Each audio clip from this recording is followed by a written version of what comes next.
Hello साथियों, नमस्कार। आप सभी का बहुत बहुत स्वागत और अभिनंदन। मैं हूं आपका दोस्त वाईडी और आप सभी का स्वागत करता हूं इस महत्वपूर्ण क्लास में। क्लास का नाम है कामयाबी सीरीज। कामयाबी सीरीज में आप सबों का बहुत बहुत स्वागत और अभिनंदन। चलिए आज की कक्षा की हम शुरुआत करते हैं। आपके कमेंट, बड़े प्यारे प्यारे कमेंट आ रहे हैं। जो क्लासें आप देख रहे हैं, उम्मीदन आप उन क्लासों को एंजॉय कर रहे होंगे और नेक्स्ट जो आपकी एग्ज़ाम आने वाली है उसके लिए तैयारी कर रहे होंगे। आप अपना ख्याल रखिए, अपने घर वालों का ख्याल रखिएगा और अपनी तैयारी में जुटे रहिएगा। चलिए कक्षा की शुरुआत करते हैं। आज की कक्षा का पहला सवाल आपकी स्क्रीन पर आने जा रहा है। हर सवाल के बाद में मेरा 3 सेकंड का या 5 सेकंड का समय आपके लिए रहेगा। उसमें आप 4 विकल्प में से एक विकल्प को टिक करके रखिएगा और उसके बाद मेरा उत्तर सुनिएगा। आप तक यदि आपका जो उत्तर आपने टिक किया है वह सही उत्तर है, बहुत अच्छी बात है। नहीं है तो उसको ठीक करिएगा और अंत में जांच कीजिएगा। अंत में यह पता लगाइएगा कि आपने पूरे जितने सवाल आज के इस सीरीज में हमने किए हैं उनमें से कितने सवाल आपने ठीक ठीक बनाए हैं। तो चलें, बिना किसी देरी के हम शुरुआत करते हैं। आप सभी दोस्तों का एक बार फिर से स्वागत करते हुए मैं आज की कक्षा पर आता हूं। आज की कक्षा का पहला सवाल आपकी स्क्रीन पर आए, लेकिन उससे पहले यदि चैनल पर आप नए हैं तो चैनल को सब्सक्राइब कर लें, अपने दोस्तों तक शेयर कर दें। और यदि कक्षा आपको बाद में अच्छी लगे, पढ़ने के बाद, पूरी क्लास होने के बाद में यदि कक्षा आपको अच्छी लगे तो एक बार लाइक ज़रूर दबा कर जाए। यदि क्लास अच्छी नहीं लगती है तो वहाँ पर आप डिसलाइक वाला बटन भी आप प्रेस कर सकते हैं। आप स्वतंत्र हैं। चलिए आज की क्लास का पहला सवाल आपके स्क्रीन पर है। उम्मीदन कर ये सवाल आपके दिलो दिमाग में बहुत बार आया होगा, बहुत बार आपने कर रखा होगा इस सवाल को, लेकिन फिर भी सवाल बहुत प्यारा है। इसको देखिएगा। निम्नलिखित प्रश्न में 4 विकल्पों में से उस विकल्प का चयन करें जो दिए गए संधि विच्छेद शब्द के सही संधि का विकल्प है। एक संधि विच्छेद रूप दिया हुआ है आपके सामने और उसका जो सही संधि रूप है उसको आपको बताना है। इसका आंसर क्या होगा, जल्दी से बताइएगा साथियों। कार्य और आलय है और इसमें मेरे हिसाब से एक संधि काम करती है, दीर्घ स्वर संधि। और दीर्घ स्वर संधि कार्य करते हुए यहाँ पर ए निकालती है, यानी कार्य में ए और आलय में से आ निकालती है। और इन दोनों को जब आप जोड़ते हो तो आ ही बनता है दोस्तों।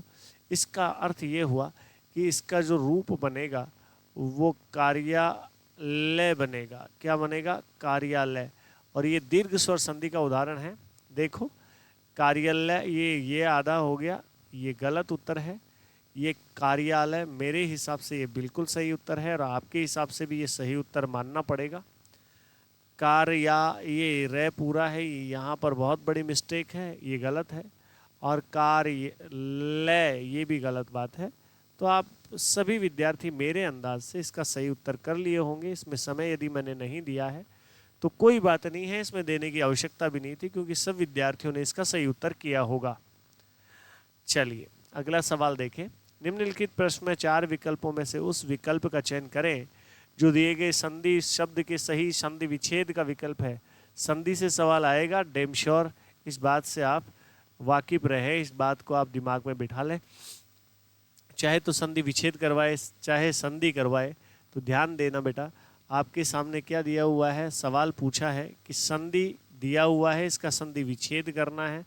अब आपके लिए 3 सेकंड का समय समय शुरू होता है अब से। माफी चाहूंगा, आंसर करें।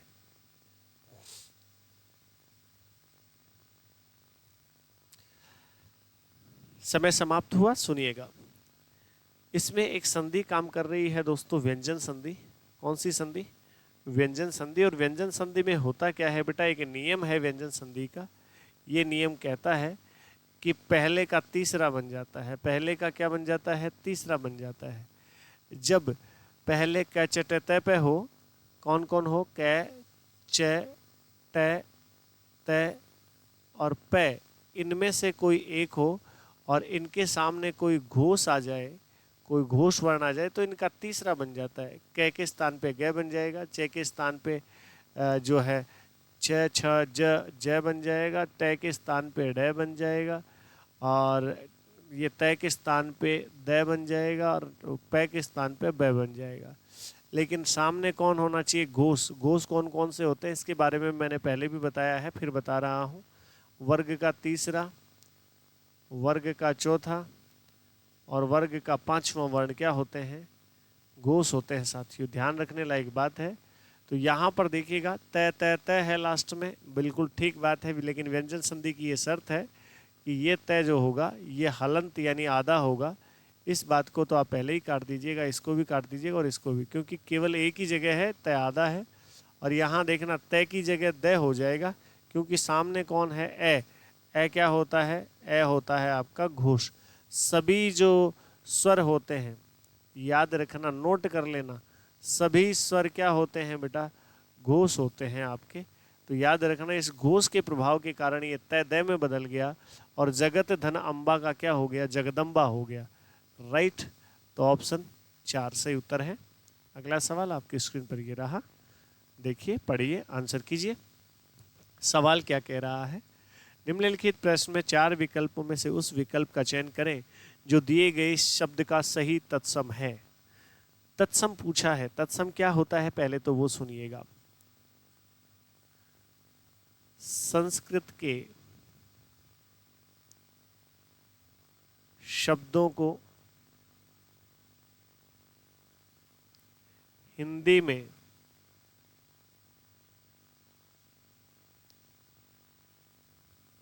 ज्यों का त्यों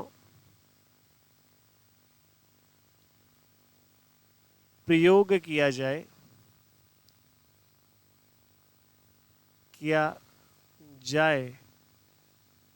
तो उन्हें क्या कहा जाता है? तो वे तत्सम होते हैं।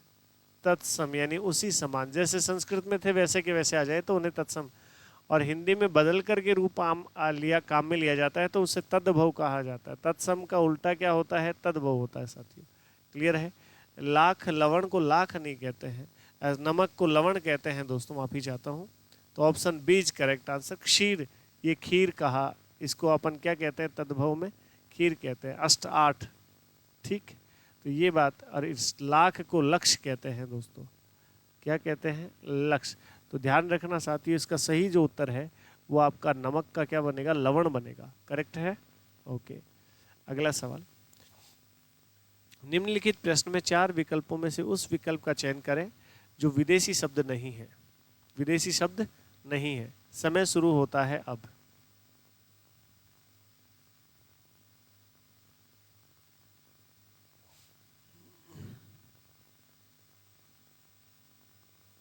समय समाप्त हुआ। आंसर देखिएगा। कागज फारसी भाषा का शब्द है और फारसी एक विदेशी भाषा है, मतलब ये कागज जो है वो विदेशी भाषा का शब्द है। बहादुर भी अपने आप में फारसी भाषा का शब्द है और फारसी एक विदेशी भाषा है। कमल बेटा आपका जो है वो देसी शब्द है, आप यूँ कह दें, देसी कह सकते हैं आप, संस्कृत का कह सकते हैं, संस्कृत का यानी तत्सम कह सकते हैं। विदेशी शब्द नहीं, यही तो पूछा है। कूपन आपका अंग्रेजी का शब्द है। कूपन कैसा शब्द है? अंग्रेजी का शब्द है। इसलिए 3 तो फारसी बाहर के शब्द हैं, विदेशी हैं, 1 2 और ये 3। इसका सही जो उत्तर बनेगा ऑप्शन 3, कमल। राइट? Right sir. अगला सवाल आपके स्क्रीन पर, उत्तर बनाओ। निम्नलिखित प्रश्न में 4 विकल्पों में से उस विकल्प का चयन करें जो शब्द युग्म के सही अर्थ का विकल्प है। शब्द युग्म जानते हैं आप? शब्द युग्म को एक दूसरे नाम से और पुकारा जाता है समश्रुत। क्या? समश्रुत शब्द।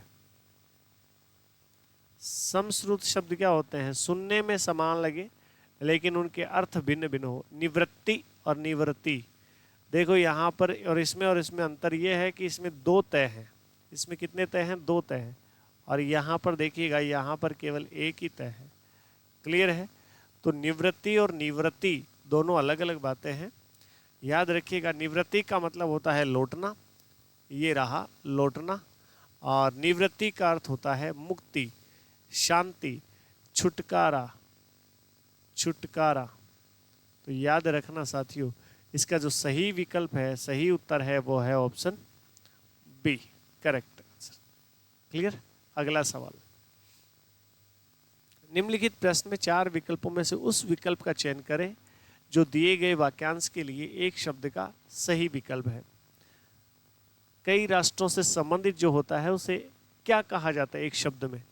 समय शुरू होता है अब।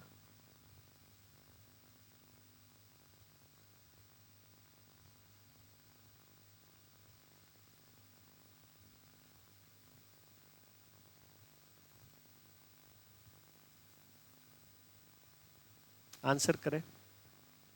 समय समाप्त हुआ, सुनिएगा।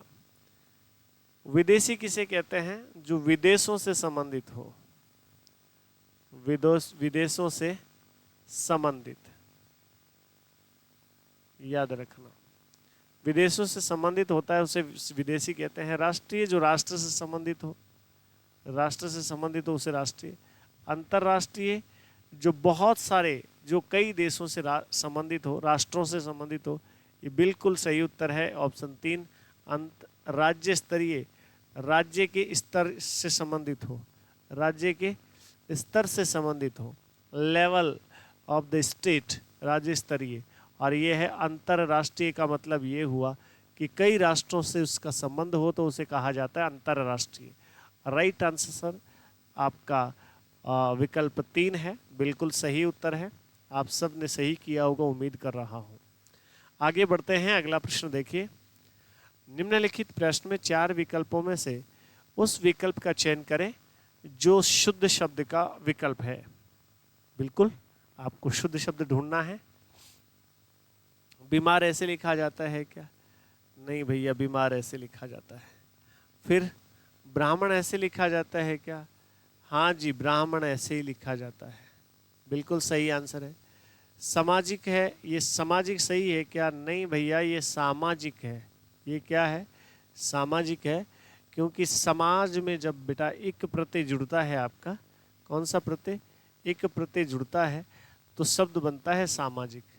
और निरोग में एक संधि कार्य कर रही है, निधन रोग, निधन रोग। याद रखना, जब ए आ को छोड़कर, जब ए और आ को छोड़कर किसी स्वर के साथ में क्या हो, किसी स्वर के साथ में विसर्ग हो और बाद में रे हो, तो ये विसर्ग जो है ये तो गायब हो जाता है, इसका तो लोप हो जाता है। लेकिन ये जो विसर्ग से पहले वाला स्वर है ये गुरु हो जाता है, यानी बड़ा हो जाता है, यानी बड़ा हो जाता है। तो यहाँ पर देखिएगा ऐसा ही हुआ है, ये नी तो बड़ा हो जाएगा और इस विसर्ग का क्या हो जाएगा? लोप हो जाएगा। तो निरोग ऐसे लिखा जाता है दोस्तों, निरोग ऐसे सही होता है। ये गलत है, ये गलत है, ये भी गलत है। ऑप्शन 2 इसका एकदम सटीक आंसर है, यानी विकल्प 2 एकदम सही उत्तर है। मेरे हिसाब से इसका सही उत्तर आप सबों ने बना लिया होगा। क्लियर है साथियों? अगले पॉइंट पर आते हैं। अगला सवाल ये रहा, पढ़िए सवाल, आंसर कीजिए।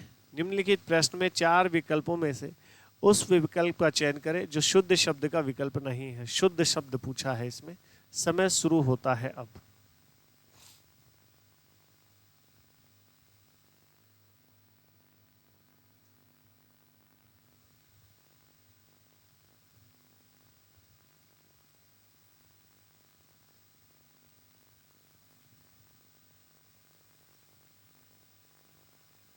तो देखना दोस्तों, इसका सही उत्तर, जो सही विकल्प शुद्ध शब्द का विकल्प नहीं है, बाकी शुद्ध है, एक गलत है, एक अशुद्ध है। आयु बिल्कुल ऐसे ही लिखा जाता है, आयु ऐसे ही लिखा जाता है, आयु, ये ठीक है। दयालु ऐसे लिखा जाता है क्या? बिल्कुल ये भी सही है। ये प्रदर्शनी ऐसे लिखी जाती है क्या? प्रदर्शनी तो ऐसे लिखी जाती है। दर्शिनी थोड़ी होता है, दर्शनी होता है, तो ऐसे लिखा जाता है, ये गलत है मेरे हिसाब से। कृपया बिल्कुल ऐसे ही लिखा जाता है, कृपया। ये भी ठीक है और ये भी ठीक है और ये भी ठीक है। ये गलत है तो कौन सा है? ऑप्शन 3 गलत है, प्रदर्शनी। इसलिए इस सवाल का जो सही उत्तर बनेगा वो बनेगा ऑप्शन 3। सवाल की डिमांड को देख लीजिएगा ढंग से और फिर आंसर कीजिएगा। क्लियर है?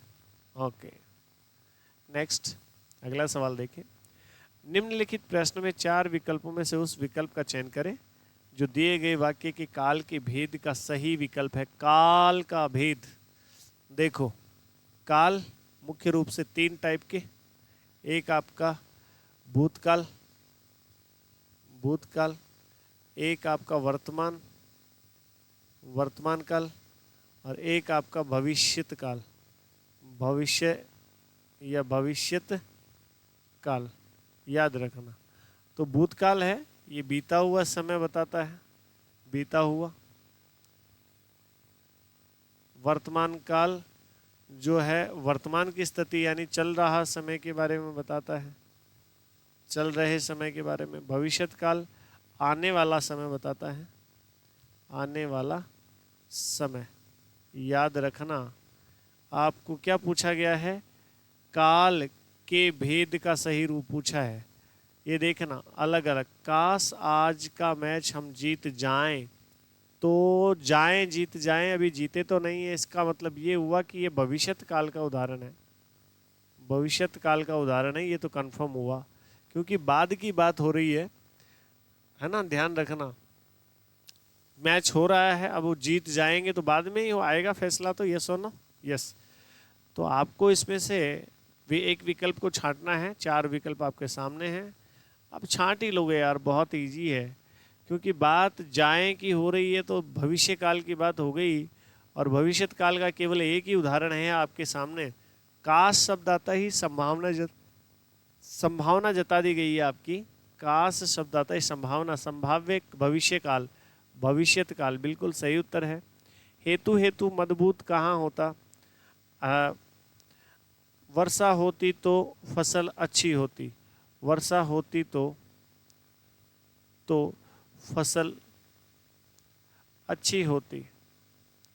यहाँ पर बात भूतकाल की हो रही है, होती तो, होती पहले होती ना तब की बात हो रही है, तो हेतु हेतु मजबूत बना देता है इसको, और ये भूतकाल, तो वर्ष तो फसल भी अच्छी होती, किस पर डिपेंड है, वर्षा पर डिपेंड है। संदिग्ध भूतकाल क्या होता, शायद वह गया था, शायद वह गया था, तो ये संदिग्ध भूत है। अपूर्ण वर्तमान काल क्या होता है, चल रहा है, चल रहा है, तो चल रहा है, राकेश चल रहा है, तो चल रहा है का मतलब अभी बात पूरी नहीं हुई है वर्तमान में। क्लियर है, इसका सही उत्तर जो बनेगा आपका वो ऑप्शन ए बनेगा दोस्तों, संभाव्य भविष्यत काल। अगला सवाल आपकी स्क्रीन पर ये रहा, पढ़िए, आंसर कीजिए। प्रश्न में 4 विकल्पों में से उस विकल्प का चयन करें जो दिए गए वाक्य के भेद का सही विकल्प है। वाक्य, अब इस बार वाक्य वाला सवाल आया है। वाक्य जो होता है ना बेटा, वाक्य के 2 आधारों पर भेद बताए गए हैं। एक तो होता है बेटा अर्थ के आधार पर, किसके आधार पर, अर्थ के आधार पर, अर्थ के आधार पर वाक्य के 8 भेद होते हैं, और दूसरा किसके आधार पर, दूसरा अर्थ के आधार पर 8 भेद, और संरचना और रचना के आधार पर, रचना के आधार पर अगर वाक्य पूछे जाए तो वो बताना 3 प्रकार के होते हैं। याद रखना कौन कौन से, वो भी मैं बता देता हूँ।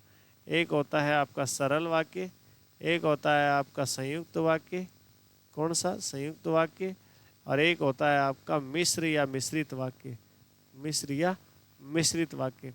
तो आपको पूछना है, देखना है क्या कौन सा वाक्य है। शिक्षक ने कहा कि, यहाँ पर देखिएगा, कहा कि सबको गृह कार्य स्वयं करना चाहिए। शिक्षक कहने का काम कर रहा है, फिर गृह कार्य करने की बात हो रही है, तो 2 क्रियाएं हो गई, याद रखना। सरल वाक्य कौन सा होता है, जिसमें एक कर्ता और एक क्रिया हो, आप यूँ कह सकते हैं एक विधेयक और एक उद्देश्य हो, उसे कर्ता, उसे सरल वाक्य कहते हैं। संयुक्त वाक्य मुख्य रूप से और, अथवा, या आदि से जुड़ा होता है, और जो का, के, की से जुड़ा होता है, किंतु परंतु से जुड़ा होता है, तो वहाँ पर गौर कीजिएगा, वहाँ पर संयुक्त मिश्र वाक्य होता है। कौन सा वाक्य होता है, मिश्र वाक्य। और याद रखना मिश्र वाक्य जो होते हैं उसके उपवाक्य कुछ भेद होते हैं, जैसे संज्ञा आश्रित उपवाक्य, संज्ञा आश्रित उपवाक्य, विशेषण आश्रित उपवाक्य, इस प्रकार से कई जो है वो भेद होते हैं। तो ये जो की देख रहे हो आप यहाँ पर, ये की जो है, ये कीवर्ड मान लीजिए इस वाक्य का, मिश्र वाक्य है, इसका आंसर सही है। लेकिन ये मिश्र वाक्य में भी कौन सा है, संज्ञा आश्रित मिश्र उपवाक्य है, गौर कीजिएगा। संज्ञा आश्रित जहां भी आपको की से जुड़ा हुआ दिखे ना दूसरा आश्रित उपवाक्य, तो आपको कह देना है, आपको बिना सोचे समझे कह देना है कि इसका जो रूप है वो मिश्र वाक्य, और मिश्र वाक्य में भी ये कौन सा टाइप है, ये है संज्ञा आश्रित उपवाक्य वाला टाइप है। क्लियर है साथियों? अगला सवाल आपकी स्क्रीन पर ये रहा। निम्नलिखित प्रश्न में 4 विकल्पों में से उस विकल्प का चयन करें जो दिए गए वाक्य के प्रकार का भेद सही विकल्प है। ऑप्शन आपके सामने। आहा, कितना सुंदर उपवन है। आंसर करें। 3 सेकंड का आपको समय दिया जा रहा है, आंसर करें साथियों जल्दी से। आहा, आज्ञा? किसी को आज्ञा नहीं दी जा रही है। विस्मयादि बिल्कुल ठीक है, विस्मयादि बोधक है, आश्रय तो जताया जा रहा है। आहा, कितना सुंदर उपवन यानी वन है या फिर आपका जो है गार्डन है। संकेतवाचक नहीं बिल्कुल, और संदेहात्मक वाक्य बिल्कुल नहीं है। आहा, आनंद की अनुभूति हो रही है, तो याद रखना यह विस्मयादि बोधक वाक्यों की श्रेणी में शामिल होगा साथियों। और ये विस्मयादि बोधक जो वाक्य होते हैं ये अर्थ के आधार पर एक भेद होता है। अगला सवाल आपकी स्क्रीन पर देखिएगा। निम्नलिखित प्रश्न में 4 विकल्पों में से उस विकल्प का चयन करें जो विराम चिन्ह युक्त वाक्य का सही विकल्प हो। जल्दी से आंसर करें, देख रहा हूं मैं आपके आंसर। कभी किसी को इतना भी मत डराओ कि डर ही खत्म हो जाए, मैरी कॉम कह रही है। बिल्कुल ठीक बात है। अब इसका आंसर क्या करोगे आप? इतना बढ़िया सवाल है ये, इतना बढ़िया सवाल है कि वास्तव में इस सवाल को किसी भी परीक्षा में डालना चाहिए, बड़ी से बड़ी और छोटी से छोटी, हर परीक्षा में डाल सकते हैं। इसका सही उत्तर देखना, मैं बता रहा हूं, तुम करके देखो एक बार, फिर बताना मुझे। समय शुरू होता है अब। ईमानदारी से करना, और ईमानदारी से फिर हाँ करना कि नहीं सर हमारा गलत हो गया था, आपने सही करवाया हमारा, ऐसा भी कहना आप ईमानदारी के साथ। तो जल्दी से आंसर कर दें। कभी किसी को इतना भी मत डराओ कि डर ही खत्म हो जाए, मैरी कॉम कहती हैं। तो याद रखना साथियों, एक बात बता देता हूं आपको कि जब किसी का कथन ज्यों का त्यों लिखा जाता है तो वहां पर इन्वर्टेड कोमा, दोहरा उद्धरण चिन्ह काम में लिया जाता है। कौन सा उद्धरण चिन्ह? दोहरा उद्धरण चिन्ह। और जो इन्वर्टेड कोमा होता है वो कुछ इस प्रकार से होता है, दोहरा उद्धरण, इस प्रकार से लिखा जाता है। तो यहाँ पर ध्यान दीजिएगा, यहाँ पर दोहरा उद्धरण है, बिल्कुल ये रहा। लेकिन सामने देखो यहाँ पर कोमा है, ये भी ठीक है, लेकिन यहाँ पर दोहरा उद्धरण होता कि नहीं होता? होता भैया, इसलिए ये तो गलत है। कभी यहाँ पर तो यहाँ से ही शुरू नहीं हो रहा है दोहरा उद्धरण, यहाँ से शुरू हो रहा है कभी किसी को इतना भी मत डराओ, यहाँ पर कोमा है कि डर ही खत्म हो जाए। यहाँ पर गौर करने लायक बात है दोस्तों, ये की है ना, ये सब में गलत लिखी हुई है। की को आपको लिखना है छोटा, कि डर ही खत्म हो जाए। बिल्कुल मैं माफ़ी चाहता हूँ, ये टाइपिंग में मिस्टेक हुई है, याद रखना। तो कभी किसी को इतना भी मत डराओ कि छोटा करके डर ही खत्म हो जाए। और यहाँ देखिएगा ये कोमा है, इन्वर्टेड कोमा है, डबल है।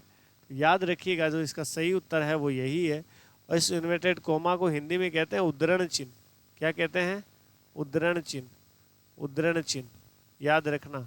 इसको अवतरण चिन्ह भी कहते हैं, अवतरण चिन्ह भी कहा जाता है। याद रह जाएगी बात। Okay sir.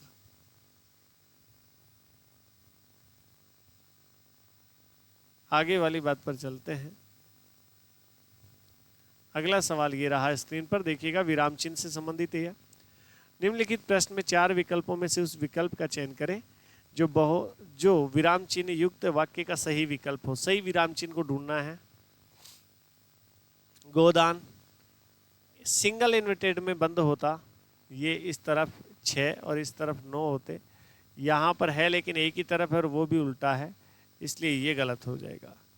गोदान यहाँ पर है लेकिन एक तरफ उल्टा है, ये देखिएगा यहाँ पर ये उल्टा है, इसलिए ये भी गलत हो जाएगा।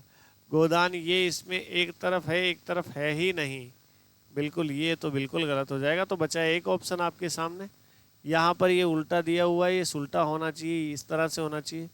लेकिन आप दोनों ध्यान दीजिएगा, आप सब विद्यार्थी ध्यान दीजिएगा, यहाँ पर देखना, यहाँ पर साथियों इसको अगर मैं उल्टा सुल्टा कर दूं तो यहाँ पर एकदम चारों ही विकल्प ये गलत थे अपने आप में। लेकिन अगर इसको आप उल्टा कर दो, इसको यहाँ ये इस तरह से और यहाँ इस तरह से, यानी दो विकल्प बी में देखना, यहाँ पर भी आपने कर दिया चलेगा। का होरी ऐसे ही किसान का चरित्र है जो भूख, बीमारी, उपेक्षा और मौत से लड़ता रहा है।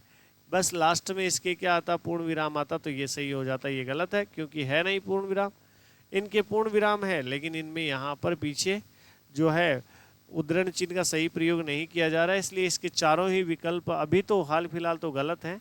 इस बात को मान करके चलिएगा। अगर इसमें इस तरह से विराम चिन्ह होते तो फिर ये सही हो सकता था। Absolutely right. राइट दोस्तों, यहाँ पर बीमारी के आगे आपका अल्प विराम और आता। ठीक है, तो ये सवाल अभी हाल फिलहाल तो गलत है। अगला सवाल, निम्नलिखित प्रश्न में 4 विकल्पों में से उस विकल्प का चयन करें जो दिए गए मुहावरे के सही अर्थ वाला है। मुहावरा है आग और फूस का बैर होना। आग यानी जहाँ आग होगी वहाँ अगर फूस हुआ तो आग और अधिक बड़ा रूप ले लेगी। बहुत ऊंचा होना, नहीं जी। एक समान होना, ना ना, आग और फूस तो एक समान हो नहीं सकता। कठिन कार्य करना, ना ना। स्वाभाविक शत्रुता यानी परमानेंटली एक दूसरे के विरोधी। आग जहाँ होगी वहाँ फूस नहीं होगा और फूस होगी वहाँ आग नहीं होगी। परमानेंटली विरोधी होने चाहिए, स्वाभाविक शत्रुता उनमें होनी चाहिए, याद रखना। तो इसका सही उत्तर ऑप्शन 4 बनेगा। ठीक है, अगला और आज की कक्षा का मेरे हिसाब से अंतिम सवाल होना चाहिए। निम्नलिखित प्रश्न में 4 विकल्पों में से उस विकल्प का चयन करें जो दिए गए लोकोक्ति के सही अर्थ वाला विकल्प है। लोकोक्ति है, रोटी खाइए शक्कर से, दुनिया ठगिए मक्कर से। शक्कर और मक्कर, शक्कर यानी मीठा यानी सुख, सुख, और ठगिए यानी ठगना या बुद्धू बनाना। मक्कर से यानी मक्कारी से, किससे, मक्कारी से, बेईमानी से। तो नित्य कमाना और नित्य खाना ये नहीं है। आजकल फरेबी लोग ही मौज उड़ाते हैं, ये ठीक है, ये मेरे हिसाब से ठीक है। विपत्ति पड़ने पर हमें कभी कभी छोटे लोगों को भी खुशामद करनी पड़ती है, बिल्कुल नहीं, ये गलत है। शुभ काम को जल्द कर लेना चाहिए, ये भी गलत बात है।